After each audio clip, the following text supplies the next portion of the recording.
और चलिए इस बीच बात कर लेते हैं एक अहम खबर की, जहां फतेहपुर का दौरा करने वाले हैं सीएम सुक्खू और इंदौरा का दौरा करने वाले हैं सीएम सुक्खू। इस वक्त की बेहद अहम खबर आपको बता रहे हैं।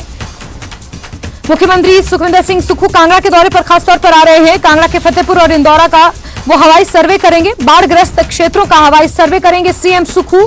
इंदौरा और फतेहपुर के विधायकों के साथ भी वो चर्चा करेंगे, हवाई सर्वे करेंगे और बाढ़ प्रभावित इलाकों का दौरा करेंगे। 12:45 बजे उनका चॉपर एयरफोर्स स्टेशन पठानकोट पर लैंड करेगा। वहीं से हवाई सर्वे के लिए मुख्यमंत्री निकलेंगे। ताजा अपडेट आपको बता रहे हैं। उसके बाद 2:30 बजकर करीब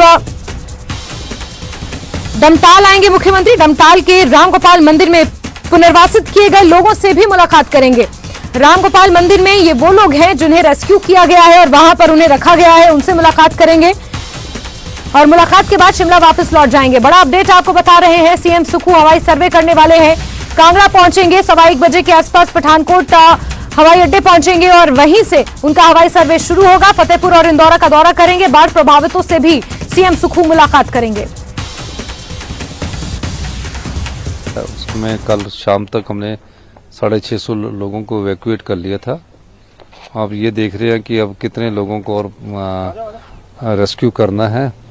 कल रात से हमारे वहाँ लोकल लोग भी थे, डीसी भी था, सब लोग थे। तो अभी मैं कांगड़ा में जाने के बाद कांगड़ा के इंदौर और वहाँ जाने के बाद फिर आगे जाऊंगा। अभी कोई 100 के करीब लोग फंसे हैं जो सुरक्षित है, उनको निकालने का काम। शिप बॉडी में अभी काम चल रहा है। आज सुबह भी एक शव और मिला है। तो जितने जल्दी हमारी धूप निकलेगी तो हमारा काम स्पीड अप होगा। कल रात को भी स्लैश थे उसमें। तो अभी सारी चीज़ों को देखते हुए यही कह सकता हूँ कि नुकसान का आंकड़ा 10,000 करोड़ के करीब है। और इसी के साथ बुलेटिन में फिलहाल के लिए बस इतना ही। नमस्कार।